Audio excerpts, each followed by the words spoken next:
Welcome everyone back to the PMA podcast. My name is Ben Blashke, Managing Editor of Poker Media Australia. Joined today by my wonderful co-host, special guest co-host I should say today, and second time as special guest co-host, Tom Bauer. Tom, how are you? I'm very well, sir. Thank you for the invitation. I'm delighted to be currently out of lockdown, so things are good in my part of Queensland at the moment.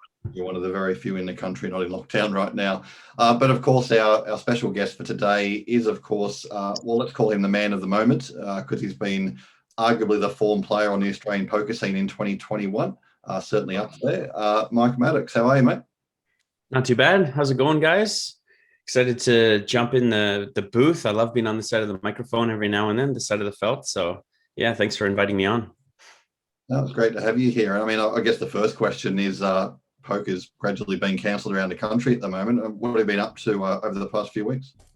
Yeah, I guess it's when you go from playing poker every single day or week to trying to figure out how you're going to fit every series in to now having way more time on your hands than you'd expect. It's been a lot of working on my business, my mindset business, the coaching, a lot of, I guess, socializing, spending time with friends, really reconnecting with people, and just relaxing, trying to catch up on everything else that's going on in life and pushing forward that to-do list that never ends, right? So that's pretty much been it. So, Mike, I mean, I guess we should first of all talk about the fact that a couple of things that you've been doing. I mean, first of all, you are, of course, a mindset coach, and that covers not only, I guess, every aspect of life, but it's particularly relevant for someone who plays poker regularly. And I know that a lot of people that you work with, you help them in the poker realm. But in terms of being on the felt, you've been in wonderful form this year. You've had a number of deep runs. Yes, of course, you were runner-up in the WPT Deep Stacks main event on the Gold Coast. Then you went off and won an Omaha event in the WPT League. You've had a number of final table finishes, in fact, a number of top 3 and 4 finishes. So certainly up there at the pointy end of results. What's been the secret this year? I don't know if there's a secret necessarily. I guess it's a combination of just being prepared, good form, running that with, some good luck on the felt as well. You got to win those spots. Yeah, I don't know if there's a secret necessarily, but it's just been a wild ride, just playing and being prepared for every single series, every single tournament that we go to, making sure that I treat it the same as anything else. And yeah, it's just been a great ride. I've always been interested in the question in poker, on the felt. Is form a thing? I mean, certainly on the football field it is, and in sporting events, but poker obviously has such an element of chance as well. Can you be in form on the poker table? Yeah, I mean, yeah, you can, because I think that there's two things to talk about with that, right? You've got being in form in terms of mental game, and if you're playing well, if you're getting some results, then you're playing confident, and then it's easy to make moves. It's easy to take advantage of certain spots where you should. So that's kind of in form. Out of form, obviously, on the other hand of the other side of the coin, is you're unconfident. You don't take the move when you need to. You sit back, you chip down, and then all of a sudden now you're finding yourself in really difficult spots and you're trying to squeeze your way into the money. So that's the one form of in form. But there's another, I guess, component that people don't talk about as much. And there's genuine luck and run good and variance in this game.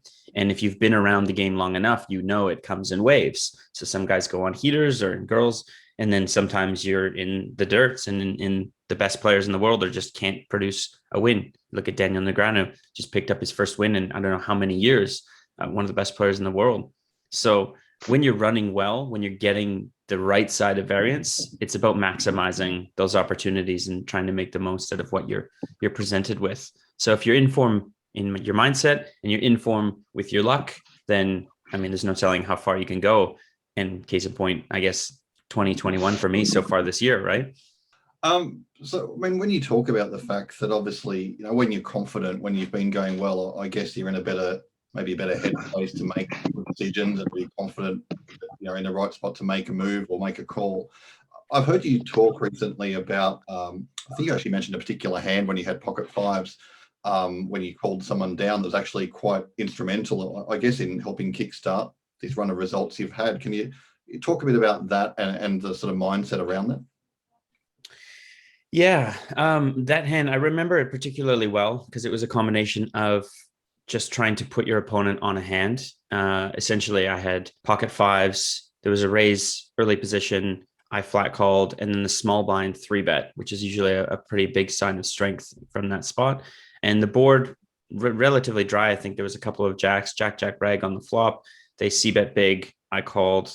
Turn was another brick. They c-bet large again, and I called. And then the river was another jack. And I think they just whacked it all in. And we were both huge chip leaders and chip stacks. So when you get into these spots where you're literally trying to make a decision for your tournament life based off of the flip of a coin, if you're sitting in that not informed place and you're unconfident, you're going to err on the side of caution and you're going to make these folds. But if you're in a place where you're just confident that you're trusting your reads and your gut feeling and your ability, then you're going to be okay with making that call. And sometimes you won't be right. Sometimes a live tell will give you, it'll be backwards and you won't get the right spot. But if you're trusting your gut, that's the one thing I tell my students and my clients all the time is just trust your gut, no matter what. It might be a play that's outside the norm that you think you should be doing. But if you're justifying it by saying that your gut told you to do that, I'm all for it. And this was this the Goliath that this happened in? This was in the grind. So this was the $1,200 grind event at APT in January.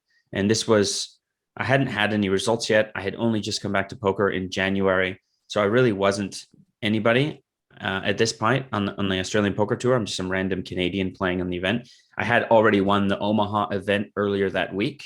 So that gave me a bit of, I guess, confidence and a bit of bankroll to be able to play the grind. But I wouldn't have played the grind if it wasn't for winning that Omaha. I was just going up to have a nice vacation with some buddies. And so by winning the Omaha, it put me into the grind. And then just by being in the right headspace, surrounding myself with the right people, having the right morning routines at our Airbnb, put me in the ability to make that confident call and then go on and finish second in that event for, I think, $42,000, which was by far my biggest live score at the time. But that didn't last long, did it? It was your biggest live score. So a couple of months later on the Gold Coast. But I mean, did that change your mental approach to how, coming into these later events, particularly WPT deep stacks? Did that sort of change the way you looked at things or even thought about yourself as a player? Not really. I mean, I guess in the sense of having experience, it did. So being comfortable and knowing that I was more comfortable in these spots than other players. But I've been playing poker for over 20 years now and been in some big spots, mostly online in my younger days. So I wasn't really nervous. I knew how to, work my way around a final table. But having these spots, if you ask a lot of the people who are close to me, they'll tell you that I'm an overly confident person in general. And so coming into these events, I just assume I'm the best, even though that might sound cocky or something like that. I think that's the way that you have to go to a poker table. You have to give that air of confidence, and it rubs off on other people. They start thinking, holy crap, like this player is really confident they're playing their best game, and they start getting intimidated, which means they make the mistakes, not you. You do have I've noticed at the poker table when you're involved in a hand, you look like someone not to be messed with. You have a look that's very, very focused. Is that just you, or is that quite deliberate? No, it's definitely deliberate. One of the things that I pride myself on is my live tells. So being able to study players and just pick up the slightest indifference in their mannerisms. I'm very good at detecting that kind of a thing. So when I'm staring at somebody, it's mostly me hunting for that little bit of information that I can get. But then also I know how uncomfortable that makes other people. And when people are uncomfortable, they're more likely to give up information as well. So we just have these funny defense mechanisms that we have as human beings. I'm typically the guy who will get into an argument with my partner and I'll start laughing, right? And that's just not something you want to do with your partner, but it's my defense mechanism. And everybody has it at the poker table as well. You just have to decipher what their mechanism is and what it means. And then that's a bit more information to use against them as well. So, Mike, you talk about in January was sort of your return to poker. Tell us, where did the poker career begin? So I started playing on ultimatebet.com. This would have been back in 2001, and quickly found myself with my McDonald's salary buying in for $50 at a time. And I think I probably spent $1,500 over the course of a few months. trying to maybe 6 months trying to win, and I was not winning. And after about 6 months, I started becoming profitable playing tournaments and like small stakes cash. And like most players, I would lose my bankroll every 2 weeks, constantly run it up, lose it, run it up, lose it. And over time, I just started playing, I guess, more competitively every year. And then in, what was it, 2003, I think, was the start of the moneymaker boom. So I'd been playing almost every day for 2 years. And yeah, that gave me a lot of leverage when the moneymaker boom happened, because then I was able to take advantage of those situations and all these new players coming in. And I had a great run of results and ended up going through college and paid for college using just poker, graduated from marketing and had a couple of job offers coming out, but decided to play professionally instead because I was still just making money playing poker. And I wanted to give that a real chance. And I remember my mom gave me some of the best advice that I've ever received. And that was, should I get a job? Should I not get a job? And she said, look, if you don't chase your dream now, you'll never know what it might have been like. But if you chase it now and you fail, then you'll at least have tried and you'll know, and you'll be complacent in that fact. And obviously, if you chase it and it turns out well, then that's even better. So I took the advice to take the opportunity, became a professional ended up lasting about 3 years, had incredible bankroll management issues.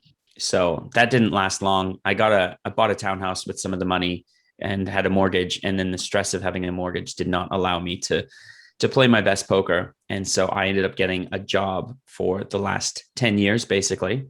And that was a very intense sales traveling role for me, which is what brought me to Australia. And that took up 80% of my time. So I had no room for poker. I pretty much put it away until January when I decided to start playing again. And I guess just having that experience allowed me and propelled me into just playing confidently right out of the gate again. I mean, just to Mike, before we pick it up there too, in terms of, being in Australia and how you pick poker back up again. But, back then, as you said, you were playing before the moneymaker boom. Today, players that are trying to improve their game, there's a million resources they can go to. There's online tutorials, there's 1,000 places. What did you do to try and learn and improve your game and figure out what you were doing right and what you're doing wrong back then? Yeah, we didn't really have YouTube back then. We didn't have a lot of online resources to be able to use at our disposal. So I think there was like Doyle Brunson's book. That was one of the major things that people could use to get into the game. I think I read a few chapters of that, but mostly it came from just my own experience, but also the early broadcasts of World Poker Tour on TV, watching those guys at the final tables, listening to the commentators, Vince Van Patten and Mike Sexton kind of doing their thing on there. And then the World Series of Poker as well. And just consuming as much content as possible and watching a lot of live final tables and these spots these guys would get into and just trying to understand what mistakes they were making. And I think you combine some of those with mostly playing, I don't know how many hundreds of thousands of hands I probably played back then. That's where the real experience comes from, just getting yourself into situations and making the mistakes yourself and then saying, how do I avoid doing that? And inevitably, you end up surrounding yourself with people who share your passions. So you'll get a group of people who are around your skill level and you just talk poker all the time. And so you talk through these situations with them. And so that's just all it was for us was, we didn't have group chats on the phone. It was literally Skype calls together or something like that back then while we're playing online. As you said before, you're working in Australia and have been here for a number of years, but you weren't playing a lot of poker. What sort of kickstarted you to get back into it and essentially led to where we are now? So when I did first come to Australia, I had no friends, had no community. So inevitably I went to the first thing that I knew the best. And there was two things. One was poker and one was soccer. And the soccer season was 6 months away from starting. So I decided to go to Crown. I lived in Melbourne and I went and played pretty much every day and just started to build a community through there. And I met a couple of people who became, I guess, staples in my friend group that would always be there and still are there today over the next few years. You've probably heard his name a couple of times, certainly when I've been on the booth with Tom as well, but Braden Jinks and Simon, those guys have been kind of close to me in my poker career. So when I was deciding to move back to Canada, it became apparent that let's have a boys trip. Let's just say goodbye to each other one last way. And how do we know that? Well, let's go play a tournament series somewhere. And that destination tournament ended up being APT Brisbane in January. And it was just going to be fun. Just enjoy the pool in the morning and dinner at night together and have beers and drink scotch. And, that's all it was meant to be. So it was really good. And I guess that's why when I got back into it, it wasn't about trying to play or become anything. I still don't want to be a professional poker player today. That's not my goal. It's just always been a passion, and it was easy to fall back into it because the love of the game is there. I mean, that's interesting that you say that you don't. Well, I was going to ask you what your plans were. You'd want to be professional, but I guess you don't need the stress of that long term. I'm interested okay, so we spoke about the success at APT Brisbane, but obviously the big result you had this year was, of course, WPT Deep Stacks Gold Coast, and we're talking about a big field with a pretty big prize at top. What are your sort of memories of that experience in general, of that whole main event? That was a cool run. I mean, I had already had success in the opening event, which gave me a bit more freedom, I think. So I finished third in the opening event for 29,000 or something like that. And that was enough to just kind of say, oh, wow, I've had a really good series. Like, I wasn't even planning on going to WP Deep Stacks either, even despite the results I had, and decided that I would because it was a big series and we might as well. So I sold a bit of my action for the first time ever in my life at WP Deep Stacks, just to kind of make sure that I could go all the way through it. And playing in the main event, it was a great experience, but I think it was made much more fun because I had sold action. It's not something that I had ever really thought about this side of it before, but I have maybe a backers group of about 10 people, like 10 close friends who just buy little pieces that kind of allow it to happen. And they've been there now since WP Deep Stacks and haven't missed a single tournament I've played since. And the whole reason that I enjoyed it so much was I've got this group messenger that they're all waiting for my updates and they're all expecting me to run well. And I feel like I've got this army of people manifesting my outcomes for me. And it was just this journey that we went on together. And it was never just about myself individually. So that was a really unique thing. I didn't think that it would take a turn like that. And then the main event, I was planning on firing 2 bullets every flight just because of what was up top and what was at stake, and looking around, and a lot of recreational players were playing this event. So there was a lot of value in the tournament as well. And I fired 1 bullet the first day. And I fired, I think, the second bullet or a first bullet on the Saturday, which got me a relatively good chip stack. And I bagged a decent stack. It wasn't anything crazy, but it was a decent stack. And geez, some of it's actually a blur now that I'm trying to think back, because the final table was so ginormous. But we kind of fought our way down to the final 4 tables. And I ended up getting moved to a table that was probably the most difficult table I'd ever played on anywhere in the world. Essentially, there was like 7 pros at the table. One of them was Alex Linsky. I know Brendan Ruby was there. There was Mina, if you guys know Mina, he was there as well. There was a few others that were great players. Zach Deuce was there. So I came into this table and I just thought, you know what? Like, I'm going to beat the best. I am the best. Therefore, I'm going to beat the best. And I'm going to make them afraid of me. And so I just held my own in the first few hands that I played. And I think it shifted. I played a couple of good pots against Alex, and then the table dynamics shifted in favor of me a little bit. And people were worried about me at that point at that table. And then I just hung on, and I got an amazing cooler in my favor, a set over set with set of aces against Mina's set of 7s to double up through him and unfortunately knock him out. And that was kind of the start of the run where I was able to go and become chip leader at the final table. And then the final table was, I mean, a lot of it is, it's too bad they didn't televise it, because it was a great final table as well. Yeah, it got really notable when we got down 3-handed with Alex Linsky, myself, and then the eventual winner, William Davies. Yeah, he's an awesome guy. And so the 3 of us kind of battled for a while 3-handed. And that was just a really enjoyable experience, because I'd only just met Alex the day before on day 2, but I had met and played with Will quite a few times over the last couple of months.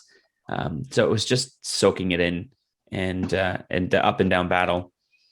And yeah, before you know it, your head's up, and there's, I guess, it didn't really take much time to look up, but there was a ton of people watching. And when you like turn your back and you see that there's, 50, 60 people surrounding this, kind of looking over to see if they can get a peek at what's going on.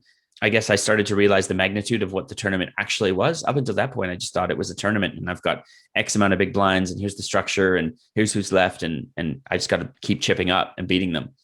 And so, yeah, it was pretty exciting. My favorite moment, the defining moment, and it's on some of the stories, if you go back to any of the Instagrams or WPT Instagrams, is the very final hand. Actually, unfortunately, it was the end of my tournament, but got it all in with ace 7 of diamonds against Will's 7s and flopped a flush draw. And so I just decided, normally I'm quite relaxed and content and I don't want to do anything to influence, the results of the cards. I just sit there. And, but I just took the moment on the stage. I'm like, you know what, screw it. So I just did the diamond sign to try to get a diamond.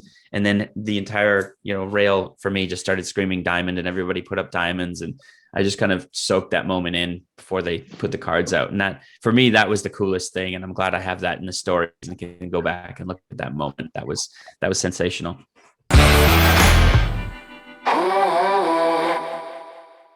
You mentioned before that you're, of course, a mindset coach as well. So I guess for a lot of people out there watching might not know exactly what that entails. Can you run us through, what is a mindset coach and what are you striving to do?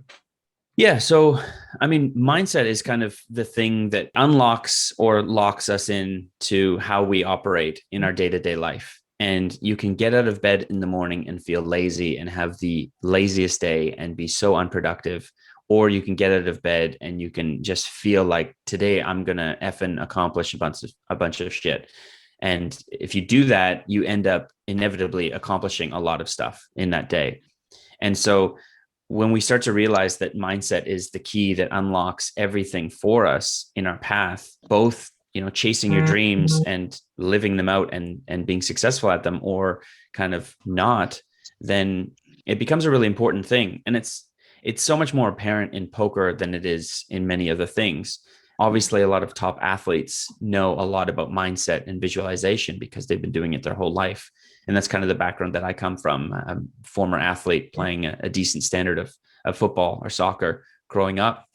And when you kind of attribute that into poker, it's so easy to get off your game, I guess, and to just fall off and be unconfident for a little bit of time and take a bad beat and feel it in your stomach and in your emotions and then make bad decisions, whatever it's going to be. But I find when you control your mindset, when you're prepared ahead of time and when you've got your targets set, then that initial bad beat that you take along the way is only a component or a part of your story that you're writing in order to get to that final stage that you've already visualized yourself getting to.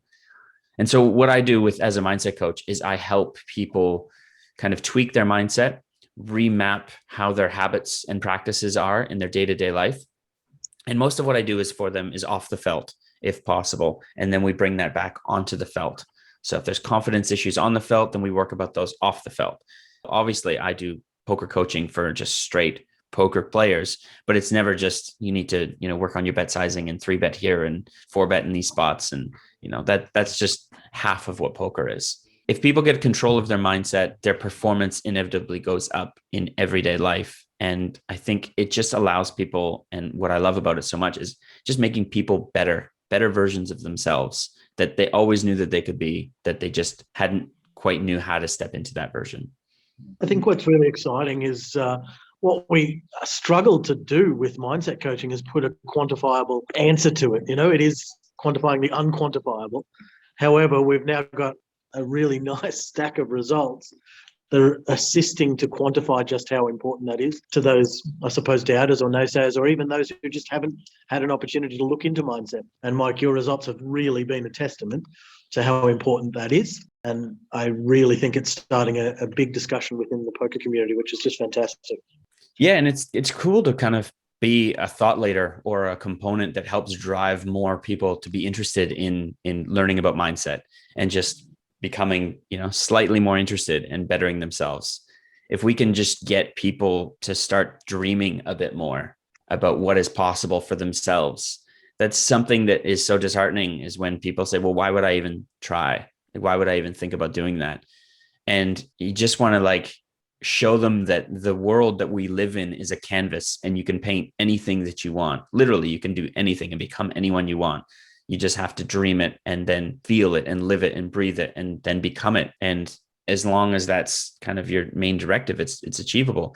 And so I want to help people just switch in their mind that I can do this and I want to do this and I am going to do this. And if more people are starting to get interested about it, that's fantastic. I love doing that. You did a podcast recently too, Mike, with Brendan Ruby, who is, of course, also a mindset coach. And it was I remember you coming up to me at WPT saying, hey, there's two mindset coaches playing at the same table. But I do recommend any of our viewers that are interested in this should go and watch Brendan's podcast. It's really interesting, and you guys get into a bit more depth about this whole topic in general. But one thing that you do talk about that's very interesting is visualization, visualizing what you want to achieve. Perhaps it's winning the poker tournament or whatever it might be. Can you just talk a little bit about the role that visualization plays in what you're trying to do there? Yeah. I mean, visualization is extremely important because it prepares you for what you're trying to bring into your life. You often hear the phrases or the thoughts around that thoughts become reality. And so if you are out there thinking a certain thing, then you actually start creating a vibrational energy that then pulls that and attracts that magnetically towards you. So when we start thinking about visualization in that premise on an energetic perspective, then when I'm, in my stories on Instagram, walking around holding a trophy above my head like this on day 2, expecting to win the main event, it's not that I'm like trying to be this cocky person who's going to just say, look at me, I'm going to win a trophy. It's so that I'm constantly cementing this in my mind that says, I'm going to be here at the end and I expect to be here at the end. And then as I'm going through, we all have those little glitches of doubt along the way, whether, like I said before, a bad beat, or it can be I'm feeling tired, or I just didn't play that hand properly. It just allows you to just kind of smooth through those transitional phases of a tournament poker or wherever you're going to be. And one of the things that I grew up doing, I mentioned a few times now, is playing football. And I was a forward playing football. And so it was my job to score the goals for the team. And when you're in front of the net, you typically only get maybe 1 or 2 chances a game, and you have to, finish your dinner, as we say. And so if you don't put that ball in the net, then you're going to lose your job as a forward. So when I'm in the huddle before the game starts, I'm with our coach and our captain, and he's giving the speech, and I'm just visualizing getting the ball in a spot where then I have to put it in the bottom corner. And I visualize bottom right and bottom left and bottom right and bottom left, and watching it go in and watching the mesh ripple and feeling the feelings of that happening. And what happens is then I'm presented with that spot in the game. And instead of having my adrenaline kind of kick me up here where I'm like, oh crap, I have to finish this, it's just, oh yeah, I finish it like this, and that's it. And then you just finish it and you turn around and you say, that was easy because I planned it and I knew it was coming this way. And so when you think about visualization, it can be anything. It can be the poker table where we're there. It can be sports and athletics. It can be, I don't know, visualizing your scores on a test if you're a student or something like that. You just allow your body to relax and be calm during these high pressure situations because you've essentially already been there before, even though it was through your own visualization. So look, the key for me, Mike, if you had to give a takeaway, so we've got all of these GTO guys, all of the guys that are studying, convince me, give me the quick sell why mindset needs to be added into my repertoire. It's a great question. I think, mindset isn't just poker related, right? So if we can clean up our game in poker, it's one thing, and everybody can study GTO, and it's definitely something that I think people should invest some time into, is studying. If they love the game, study it. But when we start thinking about mindset, we're thinking about our entire lives, and we're encompassing everything. If we start rebuilding our habits, the way we view ourselves, how much we love ourselves, being more confident in our day-to-day lives, we are going to start to kind of step into the person that we're meant to become. And I think that everybody feels like they're destined for probably more than they're doing today. If everybody's not feeling that way, then we should have a chat, because everybody is capable of doing more than they are today. And so if we start allowing ourselves to just look behind the door of what we are capable of, then it's addictive. And you start stacking accomplishment after accomplishment after accomplishment on top of each other. There's a reason why people who start going to the gym become gym rats, and they start getting very physically strong and in shape. It's the same thing with whatever you devote your time and energy to. So mindset allows you to clean yourself up in all facets of your life and just kind of operate at a more efficient use of your time and energy. And it's something that everybody should adopt. Oh, well, I mean, it's obviously paid dividends. I mean, you apart from a great run of results, a lot of those results came on the Australian Poker Tour, particularly early on. And as a result, of course, you were announced very recently as APT ambassador. So congratulations on that, Mike. Thank you. Can you tell us a bit about what that entails? Yeah, so the APT ambassador role is a great role because they haven't had an ambassador previously. And they came to me specifically with a couple of things that they wanted to address. They wanted to start bringing a little bit more of the traveling tournament poker player who was playing the higher buy-ins. That's the brand that APT wants to cultivate, where it's great structures, great tournaments, good destinations. And they approached me and said that they saw a lot of that player first and foremost, but also the way that I conducted myself at the table, and had a community within that. So what it basically means is I get to represent APT in and amongst, I guess, the media coverage, and more importantly at the APT events, but also at the non-APT events. So when I am traveling the circuit, I am a traveling poker player, but not a professional, I guess, because my coaching business first and foremost always comes first.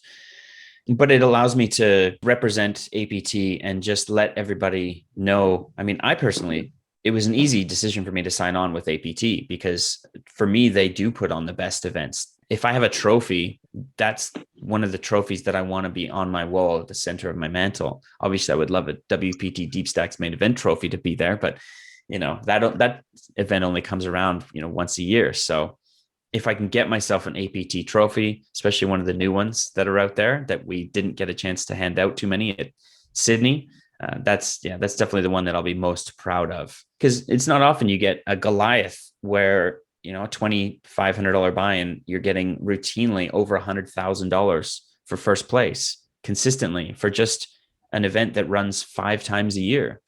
Like, that's crazy. So yeah, I'm really happy to represent APT, everything that they do, and travel as much as they allow me to travel, basically. You're probably in a better position than most, Mike, to sort of give a bit of perspective on the state of the Australian poker scene. I mean, obviously having played extensively overseas too, but playing particularly sort of this mid-tier circuit that's is becoming quite a popular thing in Australia over the past couple of years, really. And you played against most of the local players now. I mean, what are your sort of thoughts on the state of the local poker scene, the events that we run here, assuming COVID's not around, of course, but under normal circumstances? Where are we at the moment? What are your thoughts? I think it's great. Honestly, it's one of the best poker communities that exists on the planet. The ability or the way that the Australian poker scene and these tournament facilitators have gone and created this environment where a pub poker player can go and feel comfortable playing the $60 accumulator or the $120 freeze out, but then also win a satellite at the same event into the 300 or the 500 and get their first taste of kind of a big money tournament against some proper players too. It's a great environment that allows everyone to feel comfortable in doing it. And you get all kinds of people at these events and these things. And then people start realizing that not everybody that they're playing against is this amazing professional champion that you assume they are when you first step into the tournament circuits. I remember when I first came in January, I assumed that everybody was better than me, no matter what. And it was just, these are the guys who travel the tour and the circuit on the Australian Poker Tour. God, they got to be so good. And you realize they're just poker players, the same poker players you play with every week in, week out, day in, day. And it's just a great atmosphere where sometimes people get to be put on the pedestal because they've won a nice event. And you kind of work your way up from the 100s to the 300s to the 500s to the 1500s to the 3Ks. And they all exist in the same tournament series. So it's a fantastic thing. I love the Australian poker scene. it's in the midst of an incredible boom at the moment as well. I don't know if we've seen the full impact of how big the numbers are going to get, because every single time we run a series, somebody seems to be in the midst of a lockdown. So when we've got everybody out of a lockdown, like we were amazingly had in WP Deep Stacks for the like 3 weeks, we're going to see some incredible numbers when we return to poker, and when we have travel, and when we have vaccinations, and everything is kind of happening across the country. That will be a phenomenal time to be playing Australian poker again. It's a great way to look at it, Mike. And I guess we're all just holding our breath and hoping that all these events can proceed as normal. I think we're all sick of seeing events cancelled and announced cancelled. It's been a bit too much of that over the past 2 years. So look, hopefully I get to see you at an event soon. Thanks for joining us today. It's been great to talk to you, mate. Yeah, I can't wait to see you guys in person again. Jump into the booth, do some commentary over there with you guys. That would be the dream, really, right? We'll have to just be grateful again when we get a chance to meet in person. But thanks for having me on. It's been great. And Tom, Thank you so much, mate. thanks for the co-hosting as well. Again, look forward to catch up in person as well. And Always a pleasure. and to all our viewers, we'll see you next time.